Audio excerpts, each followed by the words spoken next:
Are you ready to take your analytics career to the next level? Whether your next step is moving into your first analytics role, mastering the basics now that you're in an analytics role, or taking your career to the next level, this video is for you. Hi, I'm Brian Amrine with Value Driven Analytics, and today I'm wearing my green Value Driven Analytics shirt as a symbol for growth, which is exactly what we're going to talk about in this training session. In your analytics career, technical skills are very important. But your growth can be dramatically accelerated with just a little focus on analytics soft skills as well. And that'll be the focus of this training session. We'll start by talking about soft skills and strategies to get into an analytics role in the first place. Then we'll talk about soft skills that can help you master the basics once you actually get into your first analytics role. And finally, we'll talk about how you can take your analytics career to the next level if you've been in your analytics role for a while. Now, all three of these sections could have nuggets that are useful to an analyst in any of these three stages, but feel free to check out the chapters in the description to fast forward to the stage that you're currently in. Let's start by talking about 8 skills that are critical to being successful as an analyst. Perhaps the most important skill of being an analyst is having an analytical thought process. You could describe this perhaps as a general affinity for math, being able to essentially craft a robust approach to a business problem or a business challenge that your stakeholder has. That is perhaps the number one skill that an analyst must have. Perhaps second to that, I would say an analyst needs to have strong attention to detail. In other words, it's important that the analysis and the data pool is correct and accurate. And there's a few ways of ensuring this. One would be checking your work in general, applying sanity checks or validation checks, perhaps comparing your results against other sources. And there's several other ways that an analyst can ensure proper attention to detail, and we'll talk about more of those ways later in this training session. This next skill can be quite rare among analysts, but it is critical to actually take the analytical insights that you found and really see them translated into actions that your stakeholders take. And that is communication skills, the ability to take technical concepts and translate them into actionable recommendations that a non-technical stakeholder can understand. That is a rare but critical skill for analysts to have.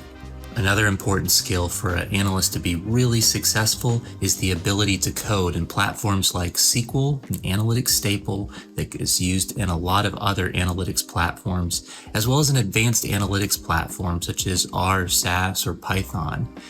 The ability to code can make an analyst more efficient by automating many manual tasks. It also increases an analyst's flexibility, the ability to take any request and usually execute on it as it's requested or as an analyst thinks it should be done. No more, well, I don't know if this tool can do that. With coding, usually if you can dream it, you can code it. So it increases your flexibility. And finally, it sets up an analyst to be able to do efficient and flexible data science model builds. You know, when most people think about creativity, the first thought isn't necessarily an analyst, but it's absolutely critical for an analyst to be creative. It comes into play when an analyst has to take a stakeholder's business challenge and translate it into an analytical approach that is robust. It can also come into play when an analyst is designing an interactive dashboard, trying to make it aesthetically pleasing. A lot of times stakeholders prefer to use dashboards that not just work well, but look good as well. Another skill that can really help an analyst take their career to the next level is leadership. Even if you're not in a formal leadership role right now, you can still be a leader.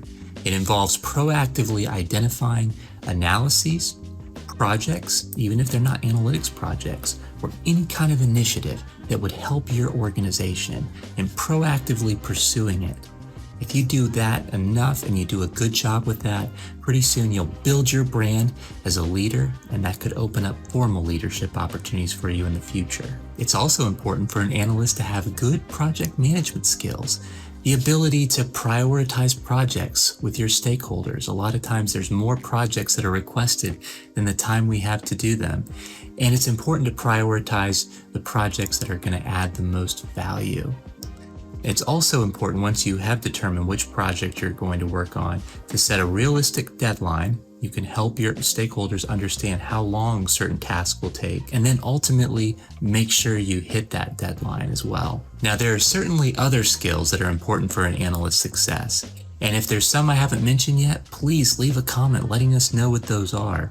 But the last one I'll talk about now is work ethic. As an analyst, you'll very likely run into coding errors and unexpected results, and it's important to have the persistence to work through those, ideally independently, especially as you progress through your career. You don't want to consistently reach out for help over and over again. Eventually, you want to be more and more independent, to the point where maybe new analysts will be coming to you to ask questions and get help with troubleshooting. Now we're going to talk about 4 things that you need to do in order to move into your first analytics role. First, you need to build your analytics skills, your technical skills.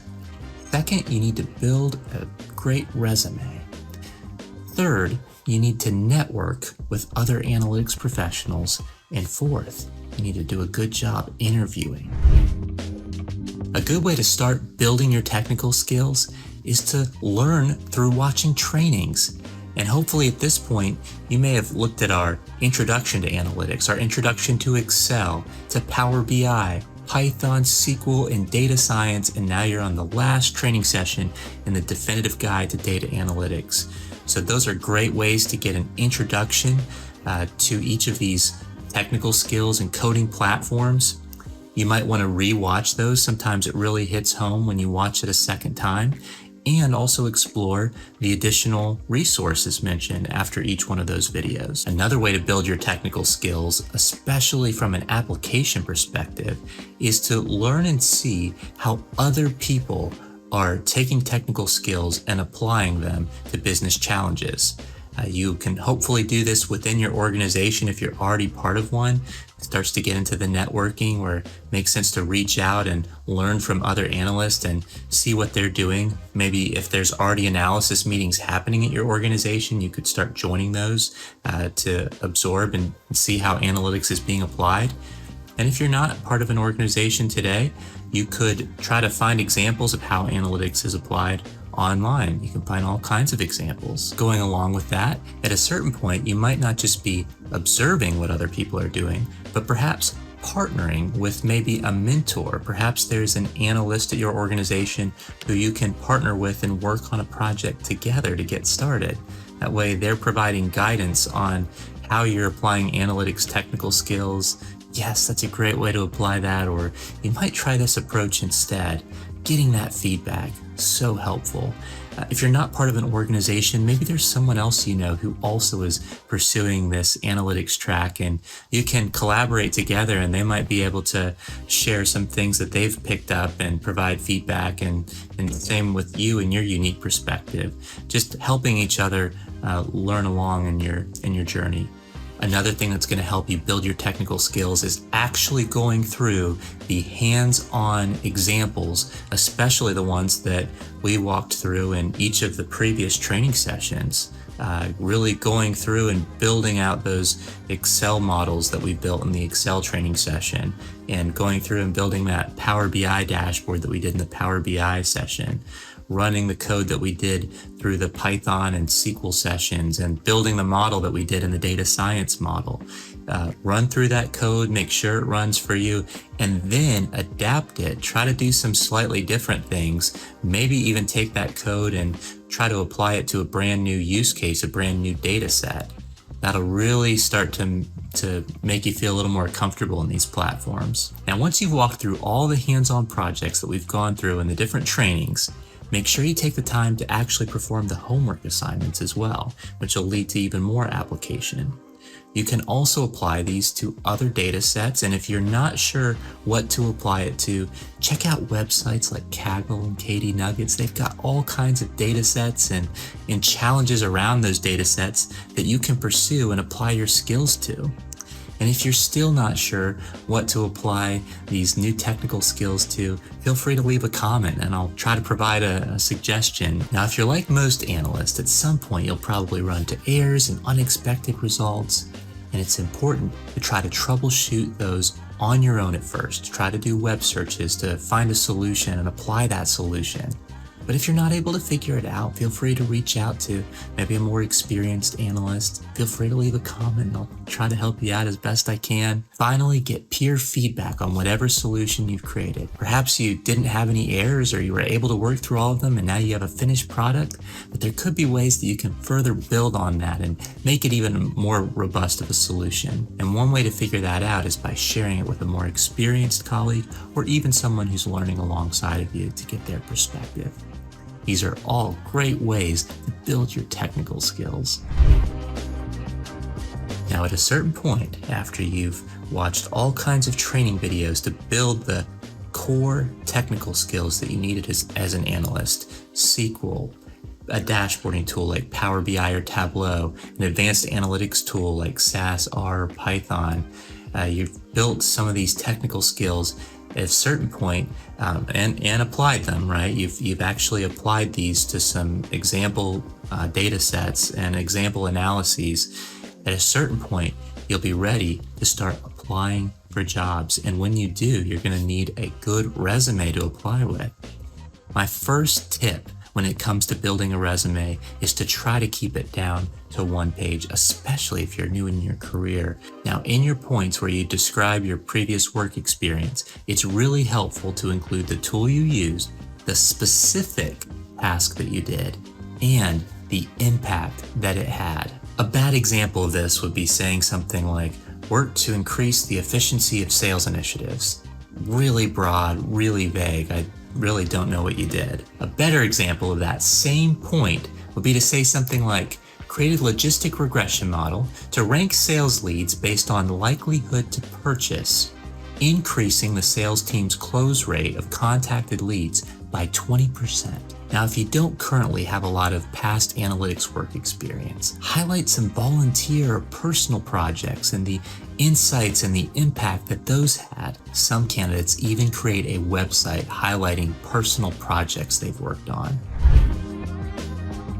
Another way that can help you find a job is to network. And one way to network is to attend professional networking organization meetings. It could be a local general analytics user group where analysts get together, they use all kinds of tools, and they talk about analytics concepts. There may be a group like that in a nearby city to you. What you'll also often find is specific analytics tools like Tableau or Power BI or Python and beyond may have specific user groups that meet on a regular basis in your area.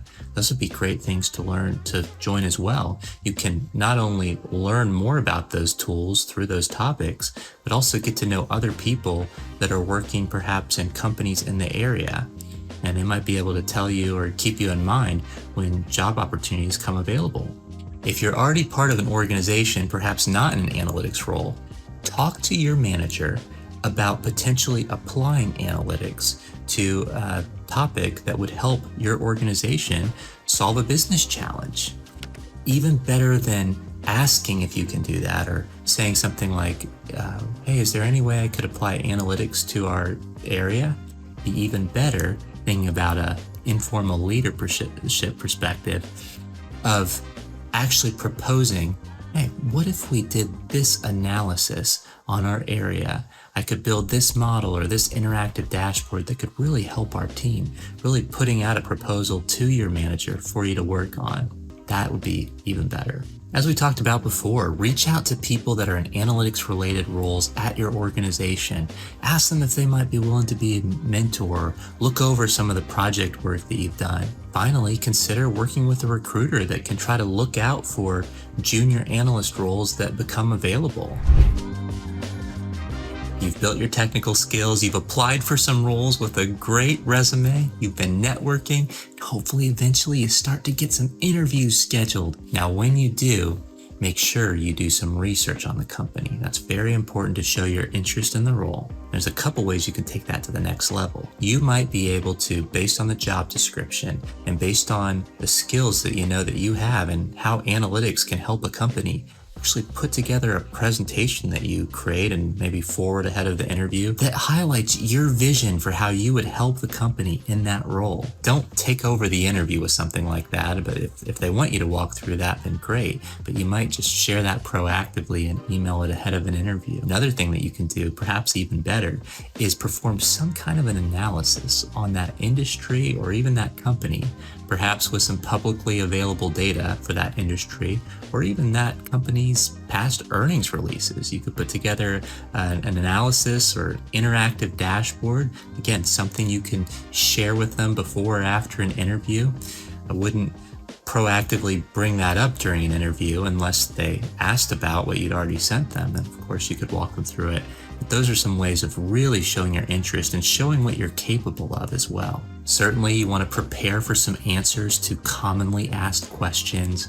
Questions like, tell me about a time when you faced a disagreement, or tell me about an analysis you performed in the past. You want to be ready to answer those common questions, and you can find a lot of those online. It's also good to prepare some good questions about the company, the department, the role, the team that you'd be on, all of those things. Think about thoughtful questions, not just questions for question's sake. Those definitely stick out when there's not really a true purpose behind it. Some of these questions could highlight the research that you've done, and maybe you want to expound upon that research. Don't just ask questions for question's sake again, but really deep, interesting questions. Perhaps a good question to ask would be, what does success look like in this role? But come up with questions that are legitimate, good questions that someone looking at this role should have, and questions that build upon the research that you've done. Whether your interview is in person or virtual, I would highly recommend dressing up at least a little bit for your interview. You don't necessarily have to have a tie or suit, although that doesn't hurt. Many interviewers won't say that dressing up has an impact, but perhaps subconsciously it could impact the impression they have of how you carry yourself when you dress up versus how you don't. So I don't think that hurts. I think it can only help you to dress up. So I would recommend that. When you're asked a question, definitely try not to be verbose. Try to answer the question in a succinct manner, avoid filler words, and avoid going on and on and on. Your responses to most questions should be maybe a minute or less. When you're asked a question, a great format to use in response to that question is a STAR format. It starts with the situation or the context, followed by the task you were given based on that situation, followed by the action you pursued in response to that task, followed by the result that came about from that action. That's a great way to frame your answer. For example, if you receive the question, tell me about a time you helped your company in a time of need, you might start by describing the situation. We were getting toward the end of the year and we were headed toward missing our goal, followed by a task. I was asked to find a solution to close the gap between our actual sales and our goal, followed by the action. I created a model and dashboard that highlighted customers that were likely coming up on a need to replace a product they previously purchased. I trained the sales team on that dashboard, and I created compliance reporting for management to follow up with salespeople, followed by the result. The company then went from being down 5% relative to their goal in the 3 months leading up to the project implementation to being up 5% for the last 3 months of the year after the project was implemented. Well, you interviewed for the role, you got the job, now what? Let's talk about how you can master the basics early on in your analytics career. There's 5 soft skills that we're going to talk about that'll be really important for your first few years as an analyst. The first one is you're going to need to build a strong attention to detail. Make sure your work is accurate. You know, stakeholders generally trust analysts that they've done a good job designing a robust methodology and checking their work. But when that trust is violated, when someone presents something that's not accurate, that hasn't been validated, and it ends up leading to perhaps a worse decision being made than otherwise would be, it's hard to gain that trust back, and it can even impact the trust that analysts have for other analyst work as well. As you're building your brand early on in your career, it's also important to make sure you build a brand of timeliness, of getting projects done on time, by the deadline you've agreed to. It's also important to be efficient. The more efficient you are, the more value you can add to the organization. Now, early on in your career, it's going to be expected that you'll have to reach out for help occasionally. But over time, you want to develop a brand of work ethic, of someone who can independently get most projects done. And you want to be a good communicator. Again, someone who can take these technical insights and describe them in a way that non-technical stakeholders can understand and act upon. So let's talk about each one of those 5 skills for an analyst who's early on in their career. One way to ensure good attention to detail and that your analysis is accurate is to create a checklist of all of the different checks that you should apply for an analysis. Now, perhaps not all of these are relevant for every action that you take, every data pull, every analysis. Most likely, the more important the analysis is, the more checks should be applied. But we're going to talk about some that could make your list. One thing that should definitely make your list is double checking or triple checking or quadruple checking, depending on the importance of the project, your work. Regardless of whether it's a dashboard file or SQL code, Python code, an Excel file, double check your work. Look over it a second time. When it comes to SQL queries, we touched on this in the SQL training video, it's important to understand what one row represents in your data set so that when you're joining to something on a certain key, you know that that data set you're joining to is one row per whatever that key is. Otherwise, if it's not, it could generate duplicates in your analysis, and nothing throws an analysis off like duplication errors. It just happens too often. Whenever there's a mistake, a lot of times it is related to some kind of duplication error. Can be. Another thing that I would recommend is checking for duplicates, not only in the input tables, but also the output tables, making sure the output of your analysis is one row per whatever it should be. I'd also recommend applying sanity checks or validation checks. Essentially, you want to look at the output of your analysis and ask yourself, would a reasonable person expect this? Is it in line with my past experience, other analyses that I've seen? Does it just make sense, or is it really surprising? It's possible you found something really surprising. That's certainly why we do the analysis. We're looking for interesting results. But it's possible that if it's really, really surprising, it could be due to an error. So you definitely want to double, triple check your findings if you are finding something that's quite surprising and maybe not in line with your past experience or what others would expect. Another thing you can do to check your work is compare it to another data source. Perhaps it's another dashboard that's reporting on the same metric you're pulling. A lot of times it won't be exactly the same data set. Perhaps you filter down to a certain customer group, but you're looking at sales over time. Well, what if you maybe were using SQL to do that, and you simply relax that where statement where you're filtering down to a particular business segment or customer group, and then you run the query and validate that the results now match to a general sales reporting dashboard. Make sure those tie out, and if they do, and you then you would go in your SQL query and uncomment out that section so it is filtered down again to the group of interest for your analysis. The only thing that could have gone wrong then is that simple where statement, that one line. So you take a good look at that, make sure it's accurate, and you've kind of validated that your results tie out with another data source. Now, there could be other validation techniques as well, and if there's others that you'd recommend, please leave a comment with your suggestion. The last one I'll talk about here is peer review. Take your final analysis, especially after you've already gone through and checked some things, and have another colleague look over it. In fact, sometimes you could be the one looking over their work, and trade off like that. You know, not only can that other person find errors before you present it out to all of your stakeholders or executives, but they might be able to learn from the methodology that you've presented or give you feedback on ways that you can improve the methodology. So it's a two-way street here. Both parties are helped when there's peer review involved. It's a great way to encourage collaboration and team building.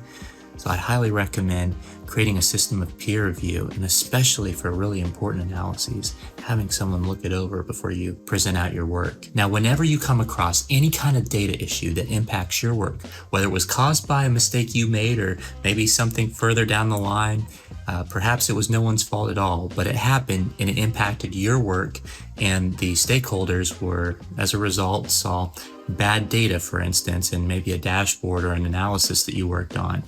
I recommend creating an automated process that would flag those automatically in the future and send you a proactive email if that situation ever comes up again. Python's a great tool for identifying that and then sending you an email. Perhaps it's scheduled every day to look for this. And if it ever happens again, that scenario, maybe it's a duplication issue like we've been talking about, it flags that and sends you an email so that you can let your stakeholders know right away if that happens, and you can address it as soon as possible.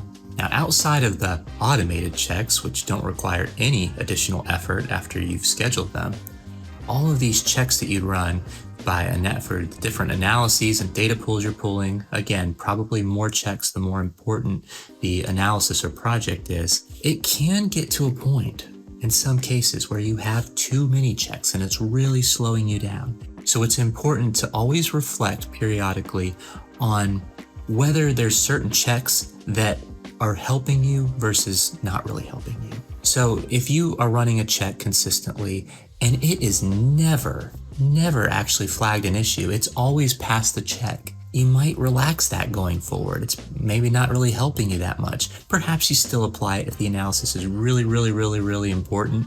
But for most things like ad hoc data pools, maybe stop running those checks. On the other hand, if there are checks that time and time again, if you hadn't ran those, boy, you would have sent out some bad data. It's a good thing you ran those checks. By all means, keep running those checks on everything you're doing. Those are efficient checks. Periodically reflect and determine which checks are really helping you and which ones aren't. Now let's talk about project management. The first thing I want to talk about here is related to communication. I would say most stakeholders, it's kind of common in business to expect a response to your email, not necessarily right away during the day, but within one business day. When you're in office, if you're not in the office, it's good to set an out of office reply message so that people know to expect a delay, and usually they don't expect a response on the weekend. But within one business day of actually being in the office, of getting a response to their email. Now, that doesn't mean you're going to do everything they've requested in the email. It could be they're requesting a huge project that's going to take a week or longer. It just means that you respond and you acknowledge the request. Now, going along with the idea of getting a request, it's important to track all of the requests that you get, whether in person or via email, digitally.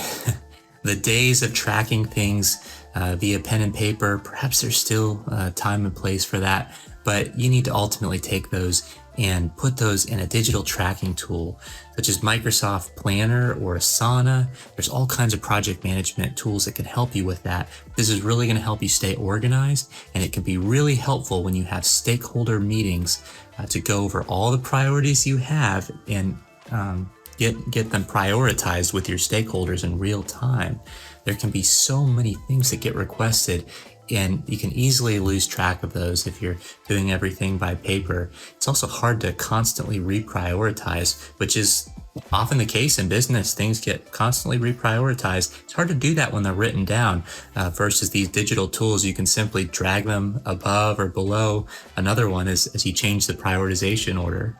Now, if you're a manager and you're responsible for the project management of your team, I would highly recommend aligning each analyst with a stakeholder, or maybe a couple stakeholders if that's how you're set up. But that can really make it easier on you, on the analyst, and on your stakeholders.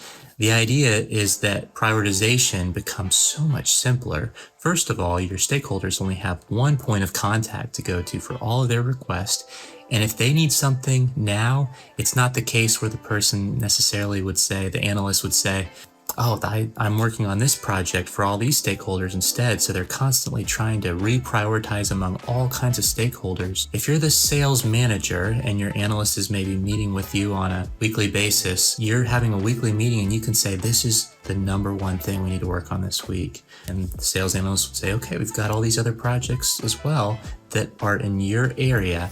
And they can really be able to say, nope, this is most important. Let's work on this. Easy, right? You don't need to involve marketing or supply chain or any of your other stakeholders because this analyst has been designated and is assigned to sales. So sales prioritizes their time. It makes that prioritization piece so much easier when you have an analyst assigned to a particular stakeholder. Now, I think it can be engaging and I think it's good for analysts to get exposure to different areas of the business. So I would recommend perhaps after 8 months, 12 months, maybe even 2 years, rotating analysts if they'd like to be rotated so that way they do get exposure to other areas. But at one time, assigning them to 1 or 2 stakeholders really help with prioritization. I hinted at this earlier, but I highly recommend, especially if you're in the stakeholder model, of setting up a regular meeting between analysts and the stakeholders that they support. Maybe the manager of a particular area, perhaps someone they've delegated some tasks to as well. If a manager has delegated the analytical task for the group to a certain person, involving that person, whoever the manager of that group wants to have involved in those prioritization discussions. And the analyst would be meeting with them on a weekly basis, maybe every other week, at least monthly, and having a regular conversation. And what would happen is you'd be using the project management tool that you're using to track all of your tasks. So you can bring up all of your outstanding tasks. You can maybe bring up the completed ones over the last week and just walk through these. So this is an opportunity to give updates on what they've asked you to do in the past. It's also an opportunity to intake, to get new projects. Of course, those can be sent via email, but sometimes it's good just to talk through things and make sure everyone's on the same page. And then it's good to ultimately prioritize among all the outstanding projects that they've requested in the past, that they're requesting this in this particular meeting, prioritizing those against each other, making sure everyone's aligned on prioritizing, hopefully, the most valuable projects over the next week or until you meet next. So you solidify that prioritization. And if there's any time left over, it's great for the analyst to ask questions like, what kind of business challenges are you facing today? Listening to those and then taking the analyst's knowledge of what's possible with analytics and recommending some analytic solutions. And they can, if maybe some of those end up getting prioritized above some of the other projects that you've already talked about. But if you have time, why not try to brainstorm some good analytics projects together? They've got the knowledge of the business challenges and opportunities that they're facing. You've got the knowledge of how analytics can help. Bring them together. Oh, that's where the good stuff happens, right? Now, building on these conversations you're having and just in general, don't sign up for too much. Don't overwork yourself or say that you'll be able to get something done before you actually can, because your stakeholders are going to be planning around those deadlines you set potentially. Some cases they might be flexible, in other cases they may not be. So add in some buffer time. And if you can over deliver, then great. But try not to be too ambitious. Now, don't be under ambitious either. Don't throw out a really far out timeline, but bake in a little bit of buffer time. I mentioned earlier that there's often a lot more demand for analyst time than the time they actually have. So if stakeholders are requesting more than your bandwidth allows, you've got several options. One is to prioritize with them and adjust timelines based on the projects that are going to add the most value. Another option is to use an MVP, a minimum viable product, for an analysis. Maybe the stakeholder has a long list of all the things they want to do in a particular analysis, but there's just a few parts that are really core to it. So you could simplify that to say, here's what we really need. We've got so many things on our plate. I think we can probably just focus on this critical area. Another option could potentially be to delegate items to somebody on their team, perhaps, that could help out with some of the items that the stakeholder is requesting. Perhaps you're able to train them on how to do some of those things. Now, you don't want to overuse this option, but it can be a good option when a stakeholder acknowledges that they're asking for a lot right now and they just want to find a way to get it all done. Well, I mentioned in the stakeholder conversations that you have on a maybe weekly basis, you would want to bring up your project management tool. And one tool that I highly recommend is Microsoft Planner. A lot of analysts will have access to Microsoft Planner through their company's Microsoft license. And you can use other project management tools like Asana for this as well. And Planner would be in the top left. If you're on Office 365, you're looking at your Outlook or SharePoint or Power BI online. This would be one of those apps that's up there in the top left in Office 365. And if you wanted to create a new plan, you just click on New Plan. So I've done that, and I'm calling mine Sample Plan. And what you've got here, several levels of organization. The first one would be a bucket. I'll show you how this works. Let's say you're working with a particular stakeholder, the sales group. You might name this sales. This is one way of organizing projects. And now you'll notice I have the ability to assign tasks.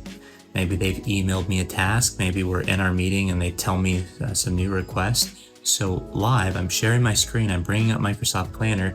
I've given them access to this as well so they can see updates throughout the week and log in anytime as well. But I'm going to go and add a task here. It's to create prioritization model. Set a due date, of course, right? We want to agree on a reasonable deadline. Some buffer time built in. Maybe it's next Friday. You can even assign this to a particular person if you're working with multiple analysts. So you could use that. I can simply add the task here. Now, if I wanted to provide a little bit more detail around it, I can now click on that task by creating a data science model that prioritizes customers. And I can even turn this into multiple checklists. Maybe first one is explore data, build model, create interactive visualization, and so forth. Quite a few other options as well, attachments, comments, all kinds of things.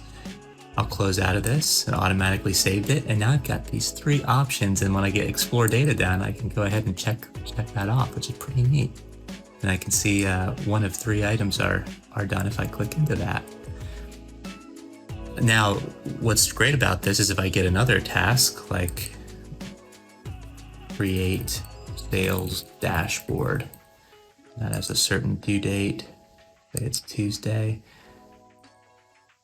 Now, if I'm in a meeting and I've got probably not 2 tasks, it wouldn't be necessary, but if you've got maybe 3 or 4 or 5 tasks that are on here, and you may even put some tasks here that are kind of for a rainy day, like, hey, don't work on this right now, but this might be kind of a cool idea if you ever have time.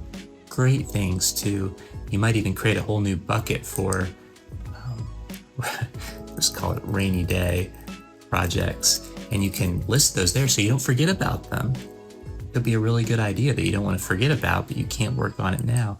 But among your projects, you can easily prioritize and say, okay, I don't have time to work on both of these this week, so which one is most important to you? And they might say, well, we really need that prioritization model, so let's go ahead and do that. So you can prioritize that. You can update the deadline of this easily. You even have some other charts here that you could use. The schedule here is kind of interesting, so you can see all the different, by when they're due, all the different projects that you have outstanding. Now you can set this up in a lot of different ways. So right now we've got it set up as sales, rainy day projects, especially if you're working with multiple stakeholders. Maybe there's another one for marketing, for instance.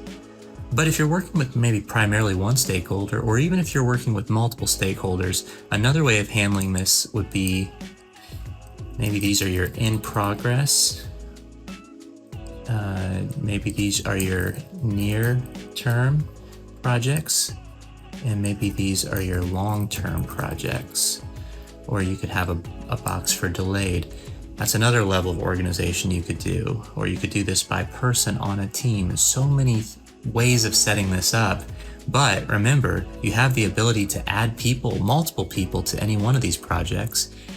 So if I assign myself here, to this particular one, it's the only one that I've assigned myself to, I can go into this filter and filter by myself, and I just see the projects assigned. So you really don't need to do this by person because you can just filter by person.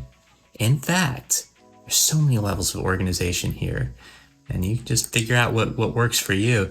Another route I mentioned, if you're working with multiple stakeholders, is you can assign these categories labels, and you can use these labels for whatever. You could use this label for identifying a project that's in progress, maybe a certain color is in progress versus completed versus near term, long term, or in this case, we've used our buckets for this. And what we might do is assign pink. And then if I go into, let me see, I might need to open this up and then I can edit it here. I'm going to make pink our sales project. And let's just say, I'll give this a label of red. And red, let's just, says create sales dashboard, but we'll say this is a marketing project. Marketing. Okay, so we've applied labels. We can clearly see which ones are sales versus marketing projects. If I'm meeting with sales though, it could be relevant to see what marketing is requesting, because you might have to speak to the fact that, well, I've got some marketing projects going on too, so I only have so much bandwidth for sales this week. Again, that's why I recommend as much as possible assigning an analyst to one stakeholder or just a few stakeholders, not having them spread across a lot of stakeholders. It makes prioritization conversations a little trickier. But now we can filter down just to sales projects if I'm meeting with sales, for instance. So I can go back to the filter pane, all kinds of things you can filter on here, and I'll filter on label sales, and now I just see my sales projects. So there's so many cool things you can do with a project management tool like Microsoft Planner. Now let's talk about efficiency techniques, how to make the most of your time so you can have the maximum impact at your organization. My first recommendation to be as efficient as possible is to avoid all kinds of switching costs. This applies to any role, not just analytics roles. One way of doing this is to not check your emails throughout the day. You might think, well, wait a minute, I want to be able to respond as soon as possible whenever I get emails. That's a good thing to be responsive, right? Yes, absolutely. Remember, most stakeholders expect a response to their emails within one business day. That doesn't mean you need to check your emails throughout the day. In fact, if you do, every time you look at an email, you incur a switching cost potentially, where when you go back to that project you were working on, you've got to reacquaint yourself with it. Now, that's maybe a good reason to leave comments so that you have comments and you can remind yourself of what you were doing in a project, especially if you're coming back to it the next day. But either way, you're going to have switching costs when you look at emails as they come in. So a better method would be to maybe check your emails at the beginning of the day and respond to them, at least acknowledge the request, and at the end of the day. That allows you to acknowledge all emails within business day, but you're not incurring switching costs by looking at them as they come in. And if you really need to look at them on a regular basis, maybe you do a time in the middle of the day after lunch or before lunch where you go through your emails at that time as well. But you're not looking at your emails throughout the day. Another option is when you actually complete a project. Maybe it's a 2-hour project, you've really heads down working on it, you're not looking at all your emails as they come in, and you finish that project, and now you take some time to look through your emails before you start the next project. That works too. That's way better than looking at emails as they come in.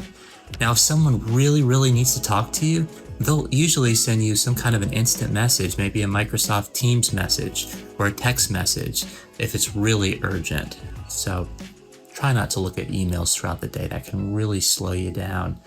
Another thing that can speed up your efficiency and reduce your switching cost is by trying to, as much as possible, it's not always possible, but as far as you can help it, when you're scheduling meetings, try to schedule your meetings in blocks, one meeting after another after another. Be a little stressful at times. Make sure you bake in some time to maybe walk between the different conference rooms if they're going to be in person.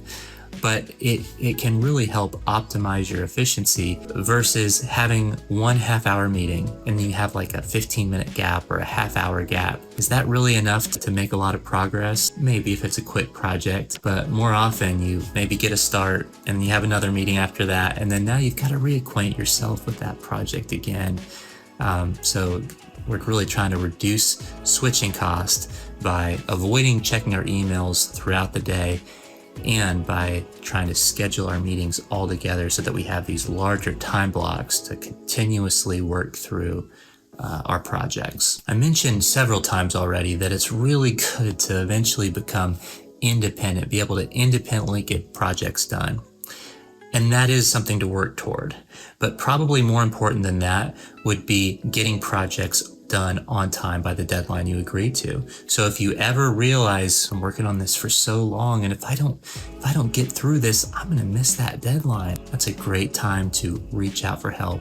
In fact, in most cases, I'd recommend if you've been working on troubleshooting something or figuring something out for more than 15 minutes and you're not really making any progress, it's probably time to reach out and ask for help. Another thing I'd recommend to optimize your efficiency is to set something up in an automated way from the very beginning.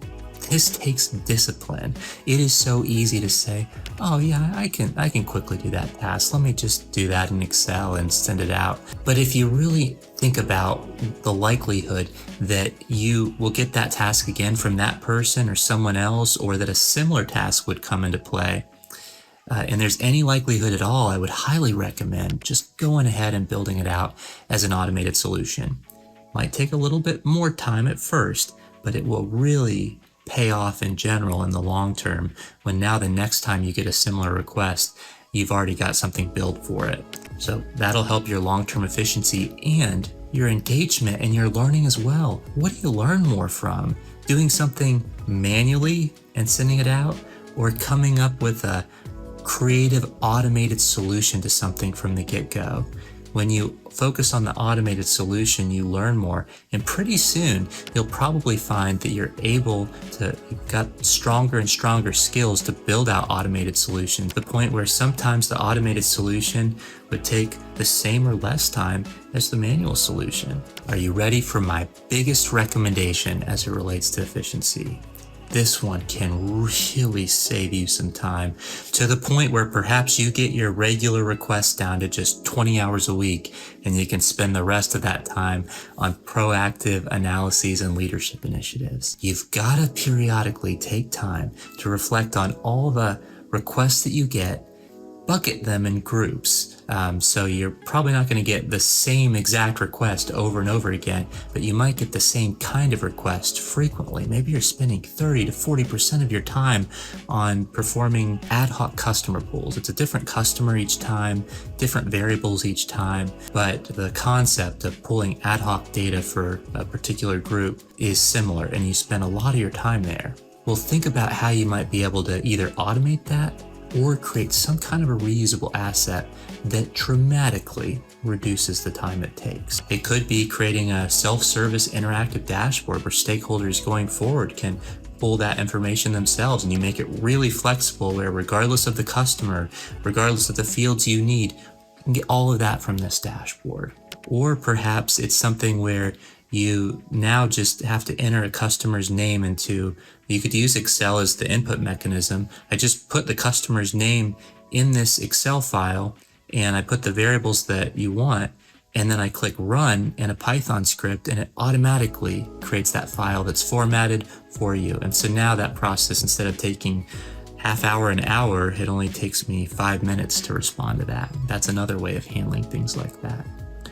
So think about all the ways you could automate these regular tasks and prioritize the ones that are going to be the easiest to automate or that are going to save you the most time. Let's talk about work ethic, which is important to succeed in any role, not just in analytics, but it's certainly important in analytics as we run into all kinds of hurdles, coding errors, unexpected results. It takes work ethic to work through those things. I think you could define work ethic in 2 words: no excuses. Now, let me clarify that we need to think about work ethic within priority levels. And what I mean by that is not getting something done because a family issue came up and you decided to help out your family is different than not getting something done because you decided you wanted to play video games instead. Now, at first, when you face coding errors and unexpected results, it's expected that you might have to reach out to others to get help early on in your career. But more and more as you progress, you should find yourself reaching out to others less and less, and you being able to independently troubleshoot using online searches and just figuring things out on your own as you gain experience. Now, especially if you're approaching a deadline, reaching out in a timely manner can actually be part of having a good work ethic because you're doing whatever it takes, even if it means reaching out to someone else to get something done right and on time, which should take precedence over becoming more independent. Let's talk about that rare skill that is so important to actually getting your analysis implemented into actions, and that's communication. We're going to talk about verbal communication techniques and written communication techniques. From a verbal perspective, you need to know what your audience needs to know and tailor your analysis toward that. Start with an executive summary. You never know how much time you're going to have when you're presenting to an executive. And so it's important to be able to get right to the point, let them know what you found, just in case you only have 5 minutes with them when you've scheduled a half hour. You might include a really high-level summary of how you approach the analysis. Definitely avoid the technical jargon. In some cases, it takes a lot of experience to get here, and this is really impressive if you can get here. You might include a very high-level summary of how you approached your analysis, but you don't want to spend too much time there, and you definitely want to steer away from technical jargon. Now, it's certainly a great skill to be able to articulate a really complex concept in a way that non-technical stakeholders can understand. That's an advanced skill, but if you can't do that at this point, you really want to stay high level with your methodology. Don't spend a lot of time there. Spend more time on the insights that you found, and even more importantly, the recommendations that come out of those insights. Remember, you never know how much time you have with an executive or a stakeholder, so it's important to be willing to jump around the presentation. If they ask a question about a particular area and you've got slides further on in your deck, go ahead and skip to that section and walk through that slide. And be willing to be flexible in your presentation. As much as possible, try to avoid filler words. Those can take away from your presentation. The more succinctly you can say something, the more likely your stakeholder is to understand what you're saying. From a written perspective, you want to have just a few words per point, not too many points on a given slide. You also want to use visuals wherever possible. So many people are visual learners. And if you're writing an email and it's getting to be a pretty long email, it might make sense just to go ahead and schedule a meeting or perhaps have a live chat with them. All right, for all you analysts out there who have been in your career for a few years now, and you're looking for ways to take your career to the next level, that's exactly what we're going to talk about next. We'll talk about how you can apply creativity techniques, leadership techniques, and interviewing skills to do just that. One way to be creative in your analytics career is to keep an eye out for what other analysts are doing, even other employees in general, in thinking how it can be applied to a different concept, perhaps your functional area. Maybe there's someone in the finance group that has applied a technique to an analysis that you could use for one of your upcoming projects in the sales or marketing area, or vice versa. A great way to get to know what other analysts and other employees are working on is to have analysis meetings on a regular basis, maybe a monthly basis, where you can share an analysis with people in other groups and vice versa. And another way to also find out is just to have regular one-on-one meetings with different analysts in other areas. Maybe you meet with them every month or so and just catch up on what they're working on. And again, you're thinking in the back of your mind, how could I take that technique? That's really interesting. That's really novel. How could I use that in my area? As we talked about before when we were talking about attention to detail, one of the side benefits of peer review is that you're getting to see how another person would approach something. If you're the one peer reviewing the work, you're seeing another approach, and that could potentially be used by you in the future as well. And finally, another way of being creative is to talk to your stakeholders, perhaps in your regular updates with them when there's a little time at the end, about what their business challenges are, and really thinking about how you could take all the analytics platforms and techniques you've learned about in the past and how you could potentially use those to help them address those business challenges they're facing. Let's talk about leadership techniques as an analyst. You don't need to be a manager to be a leader.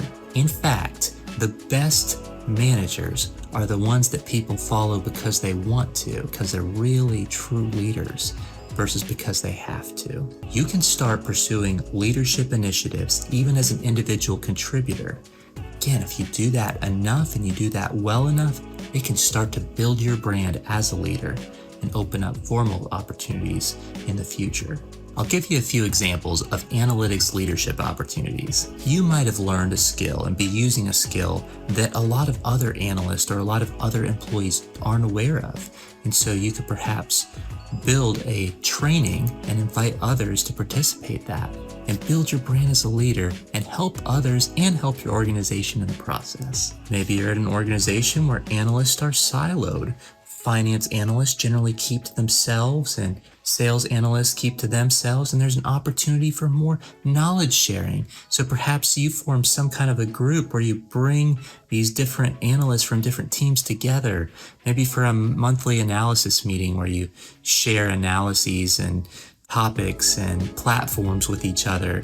But one way or another, maybe it's a Teams group that you've created where now these analysts can ask questions to each other, not just to their team, but to the analyst across your organization. You might be willing to lead a weekly office hours session where other analysts can come and get help with their troubleshooting use cases or get ideas and maybe even get peer review on a project they're working on. You might create an analytics mentorship program where you pair mentors, experienced analysts, with people in your organization who would like to learn more about analytics. You could create an analytics event. Maybe it's a special summit, again, where you get analysts from across the organization together. Perhaps they're going to be sharing their work with stakeholders across the company so that stakeholders get visibility into how analytics is being used across the organization. Might give them some ideas of projects to apply in their area. A show and tell of sorts. Or you might lead a team builder for your team, or maybe an analytics scavenger hunt where every analyst is given a prompt and they're asked to seek out information across all of your reports and see who can answer the most questions. Even outside of analytics, look for opportunities that could help your organization succeed more and proactively pursue those. You know, I've just given you a long list of items of ways that you could potentially lead your organization. The best ideas that you identify and pursue are going to be the ones that you identify that you're truly passionate about. And finally, proactively pursue projects that you think could help address your stakeholders' challenges. Always be thinking about ways that you can use analytics to help your stakeholders, because your stakeholders may be less technical than you are, and as a result, they may not know what's possible with analytics. You can help them with that and hopefully make a good argument for why doing a certain thing could add a lot of value. And if you can do that and get their buy-in, perhaps they'll agree to prioritize that above other less value-driven projects. Going along with leadership, I'll present this plea to you. Hopefully you think it's fair. I would encourage you not to become a manager for the power or the money that comes with it. And it often does come with, you could think about it as power, I guess, influence, usually more money as well. But the best managers from an individual contributor's perspective, I think, are the ones that become a manager because they want to help develop people. If you have a passion for developing people, please follow these leadership techniques so that you hopefully will build a brand as a leader, be able to lead people in a way where you show your care for developing them and you become a people-focused manager that really focuses on development above almost everything else. I highly recommend becoming a people-focused manager more than a project-focused manager. What I mean by that is invest in the development of your team. That's where your focus should be as a manager. And then trust that if you've developed them in the right way and in a robust way, they'll be able to handle challenges themselves fairly independently in the future. This is way better than being overly project focused and essentially a micromanager. That's going to wear you out. It's not going to be good for your team's development, and it's not going to be good for your development either. Be confident in your skills as a leader. Teach others everything you know, not fearing that you'll be replaced or out of a job. More likely, you'll build your brand as a developer of leaders, and that can open up even bigger possibilities for you in the future.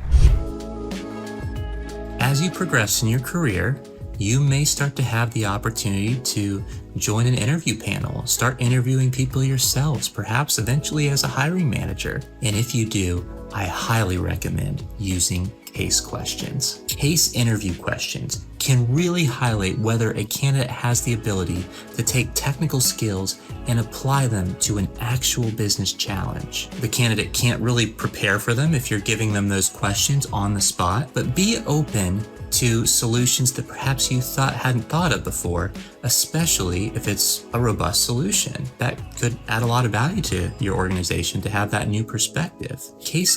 Interview questions have a way of really taking the non-essential personal preferences out of the equation and just simply assessing whether a candidate has what it takes to do the job well. If you'd like to take the next step in your analytics career, I highly recommend creating a personalized career plan based on your next step, whether it's getting your first analytics role, mastering the basics as an analyst, or taking your career to the next level. You might start with some of the tactics that we talked about today, customize them to your specific goals, and add in some of your own ideas as well. Feel free to leave a comment if you'd like feedback on your plan. Now, if you're watching this video as part of the Definitive Guide to Data Analytics training series, congratulations on making it through all 7 training videos. Here are some next steps to consider. First of all, create a career action plan that we just discussed. Second, follow through with some of the concepts that we talked about to build your technical skills. And finally, if there's a deep dive analytics topic that we haven't discussed yet in this training series that you'd like more information on, or if you'd like feedback on your career development plan that you create, or run into troubleshooting as you try to build your technical skills, please feel free to leave a comment and I'll do my best to try to help you out. Thank you so much for taking the time to watch the Definitive Guide to Data Analytics training series. And if you'd like to see more videos like this on other analytics topics, please consider subscribing to our channel. If you have any questions about what we discussed today, any additional thoughts to add, please consider leaving a comment. Thanks again for watching, and I'm rooting for you in your analytics career.